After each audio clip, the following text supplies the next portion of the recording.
dia na vida de uma mãe que tenta. Ah, amor, pelo amor de Deus, olha a roupa que tu bota na criança pra sair, cara. Sim, viu? Já troquei as crianças, tá? A fralda tá aqui. E joga fora. Faz mais tua Nesse obrigação. lixo aqui, amor? O que tu acha? Que sim. Não, né? Não no lixo na cozinha. O Ravi tá te chamando pra dormir, eu não tô conseguindo fazer ele dormir. Óbvio, né, amor? Óbvio Tu que... nunca sabe fazer nada. O seu casamento é um acordo e dentro dele tem regras. Na sua casa também devem existir esses acordos que devem ser muito bem esclarecidos, porque muitas vezes, na grande maioria das vezes, o óbvio precisa ser dito. Tá com problema com o seu marido que não te ajuda com as crianças ou até mesmo em casa? Vem pra minha live amanhã. Oi, gente, tudo bom? Amanda aqui, e hoje eu vim com uma proposta de vídeo diferente. Eu vou fazer uma série de vídeos que eu vou abordar aqui no meu canal sobre maternidade. E a gente vai falar sobre algum assunto específico no vídeo que eu sei que é uma das dores das mães. E no final do vídeo eu vou te ensinar uma imersão para que você consiga lidar com aquela situação. Hoje a gente vai conversar sobre o meu marido não me ajuda, como fazer o seu marido te ajudar, porque na verdade a gente já sabe que não é bem uma ajuda, na verdade o homem tem que fazer o papel de homem, né? De pai na casa, ele tem que cumprir o seu papel. Só que na grande maioria dos casais, das famílias, né, eu percebo que é uma das grandes dores da mãe, né, que o pai acaba se afastando por algum motivo ou que ele não cumpre o papel dele em casa e aí começa a dar aquelas brigas de casal, aquela desconexão. Então hoje eu vou te ensinar algumas formas de você lidar com essa situação e que você realmente consiga resolver essa falta de comunicação entre vocês dois. Primeiro, eu não tô aqui pra desmoralizar os homens, não é essa a minha intenção. Eu sei que hoje em dia se levanta muita bandeira de os maridos não são rede de apoio e dadadã, e sim, eu concordo com tudo isso. Mas você precisa entender que não é compartilhando dessas coisas no seu Instagram ou mandando pro marido e no grito que a gente consegue as coisas. Uma coisa que eu aprendi na minha vida é que a gente não consegue nada gritando, na raiva, apontando o dedo e brigando, porque quando a gente tá passando por uma dificuldade na vida, a gente tem que agir diante daquela situação e não simplesmente reagir. Eu percebo que se levanta muita bandeira de não romantização da maternidade, e sim, a gente não deve romantizar, mas a gente também não deve demonizar.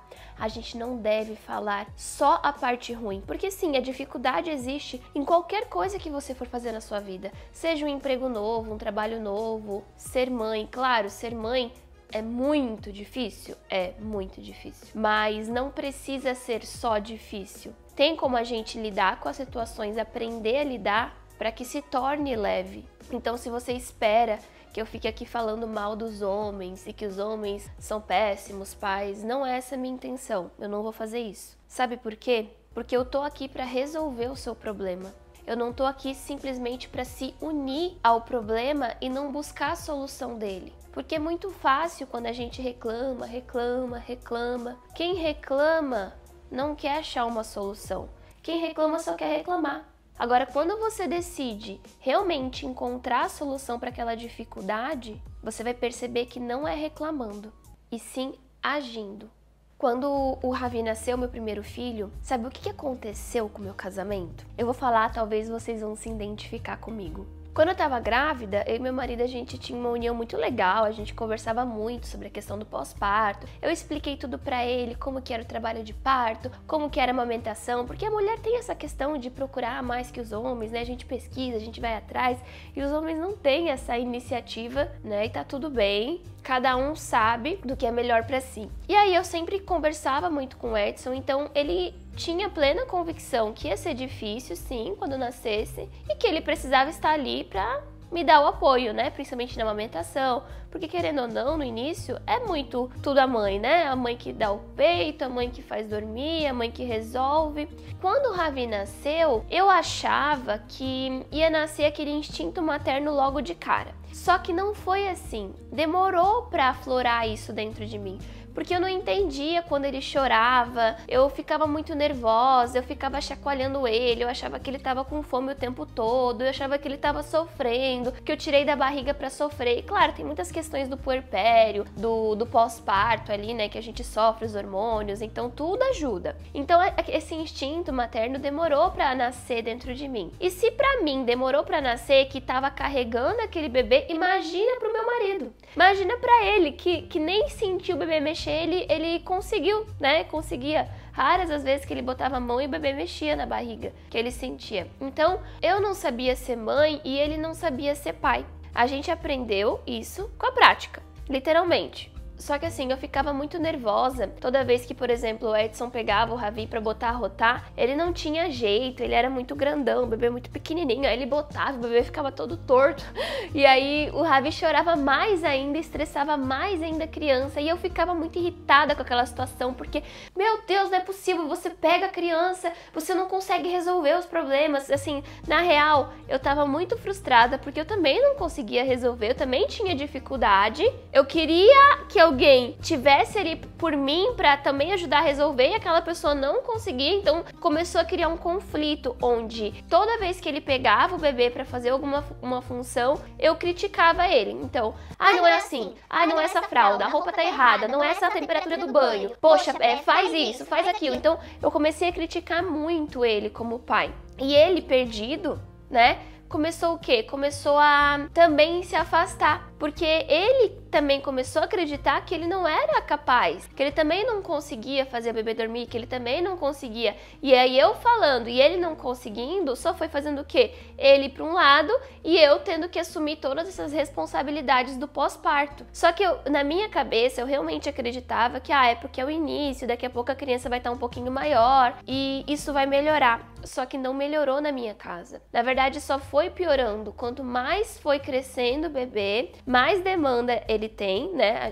Mais demanda porque ele talvez não mame tanto, mas ele começa a fazer outras coisas, né? Então, eu já tinha conseguido criar um vínculo com meu filho e o meu marido não. Meu marido não tinha conseguido criar esse vínculo. E ele se sentia muito culpado por isso. Só que ele não falava, obviamente, até porque a gente mais brigava do que conversava. Ele não sabia o que estava sentindo, eu também não conseguia saber. E aí eu culpava muito ele também de várias coisas que tinham acontecido, porque eu tava muito estressada, muito frustrada, muito cansada. E assim, gente, com 6 meses, o Ravi quando tinha 6 meses, eu logo engravidei de novo, né? Então foi muito puxado. A gente foi se afastando, a gente fazia cama compartilhada, o que também é um dos grandes perigos pro relacionamento. Eu, assim, não sou contra, mas não sou totalmente a favor. Eu acho que a cama compartilhada, ela é boa até que não prejudique no relacionamento, sabe? Porque o que eu percebo é que chega um momento que a criança acaba tomando o lugar do pai na cama. E eu entendo que a cama compartilhada tem toda a questão do cansaço, do bebê que acorda de madrugada no início, eu super entendo. Mas eu acredito, que depois de um tempo deve-se sim ensinar a criança que ela tem que ter o canto dela, o ambiente dela dormir. Porque a conexão do casal vai muito além da relação sexual. Então você vai falar pra mim, Amanda, mas não tem nada a ver, porque existem outros lugares da casa que a gente pode ter relações. E sim, concordo plenamente. Mas isso não é a base de um relacionamento. A base é a conexão, é o abraço, é o carinho. E eu percebo que é um momento muito gostoso do casal quando vai dormir à noite, pelo menos pra mim era, né? A gente tinha um momento pra assistir um filme juntos, deitadinhos, beijo, abraço, o carinho, a conversa, né? Então não era nem só a questão sexual, era a conexão, né? Com o bebê no meio, a gente perdeu isso. E a gente foi se desconectando, até chegou o momento que ele dormia em outra cama. O Edson não dormia mais na mesma cama que eu e o Ravi. E eu falo isso hoje pra vocês porque hoje eu consigo ter um olhar desassociado da situação, sabe? Às vezes, quando a gente tá muito associada, muito vivendo aquilo, você só tá vivendo as emoções e você não consegue entender o que tá acontecendo. Quando a situação passa e você tem um olhar de fora, é mais fácil de resolver. Sabe quando os nossos problemas parecem os maiores do mundo porque você está vivendo? E aí quando você tem um olhar de fora da sua vida, você consegue até abrir mais a sua mente? E como que eu comecei a resolver isso? Eu comecei a observar que realmente eu criticava muito ele. E aí eu decidi mudar a minha abordagem. Eu decidi começar a elogiar. E aí você vai falar assim, nossa, Amanda, mas eu não preciso elogiar uma função que ele tem que cumprir. Eu entendo, gente, eu super entendo. E eu concordo. Mas muitas vezes o óbvio precisa ser dito. E o homem, ele tem uma dificuldade muito grande de entender mensagens subliminares. Isso vocês já sabem, a gente precisa ser muito clara e direta com eles. Diante do que a gente sente e também de como que a gente espera que eles ajam naquela situação. Porque se você, por exemplo, é aquela mãe que tá em casa, daí o marido tá lá e você começa a mandar no seu marido, pega a fralda, dá o banho, faz isso, faz aquilo, tira isso aqui pra mim, tira esse lixo. Isso não é um pai cumprindo o papel dele em casa. Ele não está cumprindo, ele está seguindo as suas ordens. E ele está seguindo as suas ordens porque talvez ele não queira uma intriga, mas ele não entende na consciência dele, ele não entende que aquilo ele tem que fazer porque é função dele que é importante para casa. Então, o que eu parei de fazer é parar de dar ordens, e aí você vai falar, nossa, Amanda, mas é complicado, porque se eu não mando, ele não faz. Exatamente, porque ele não sabe o que tem que fazer. Então, pare de dar ordens pro seu marido, se você é esse tipo de mãe, de mulher, né, de esposa. Pare de criticar tudo que ele faz. Então, se ele tomou uma iniciativa de lavar a louça, não fica ali do lado reparando se tirou toda a gordura ou se lavou direito, colocou a roupa que você considera errada na criança, porque uma coisa que você tem que entender é que não é porque você faz que é a verdade absoluta, que tem que ser o certo, porque pode existir o certo para cada pessoa, cada um teve uma criação, então às vezes a forma como ele faz a criança dormir é o certo para ele. E se você ficar criticando, ele simplesmente não vai fazer do seu jeito, porque ele não vai conseguir fazer do seu jeito e ele vai deixar de fazer. Então eu te recomendo que você converse com seu marido, tenha uma conversa sincera e madura, não é simplesmente sair gritando pela casa e você tem que fazer isso, tem que fazer aquilo, ou a gente precisa conversar, não, tem que ser algo sentado, conversado, e você precisa explicar que ele precisa fazer a função dele em casa, você vai fazer a sua função, para que então vocês tenham um tempo juntos, para que a relação de vocês volte a se conectar.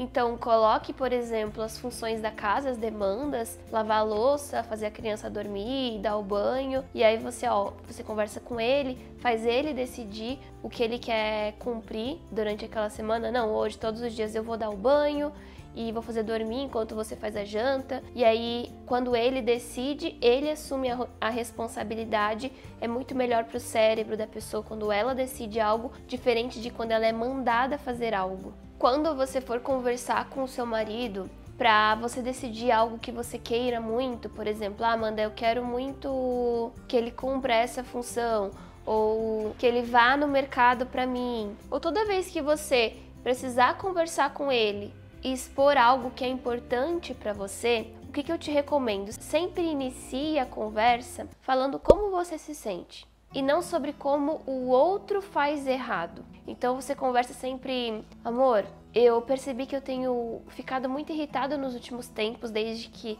o bebê nasceu. E eu até posso estar negligenciando a gente, posso estar descontando talvez meu cansaço em você, e eu não quero mais ser assim. E eu decidi que eu vou mudar a forma de pensar, e eu estou disposta a melhorar principalmente a nossa relação.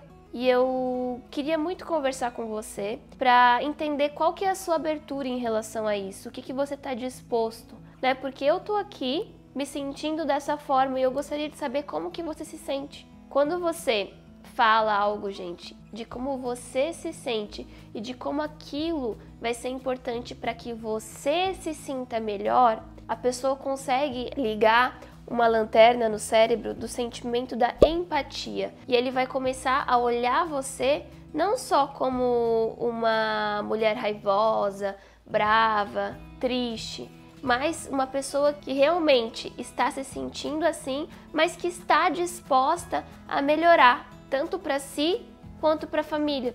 E a gente é o espelho da nossa família. Então, se você espera algum dia que o seu marido faça algo assim pra você, nada melhor do que você ser o espelho, você também ser um exemplo. Porque às vezes a gente quer que as pessoas façam tantas coisas pela gente, mas a gente não faz por elas. Quero que vocês me contem aqui embaixo como é que é na sua casa. O seu marido cumpre o papel de pai? Você já conversou com ele? Alguma coisa que eu te falei fez sentido? Tá? É muito importante pra eu saber o seu feedback, tá bom? Me siga lá no meu Instagram, porque lá, gente, eu tô com tanto conteúdo, tanta coisa incrível. Tá lindo, lindo, lindo, lindo de ver, assim, sério. Todo dia apareço nos stories, mostro as crianças, a família. Tô me mudando, então tá bem gostoso, tá? Beijo, tchau!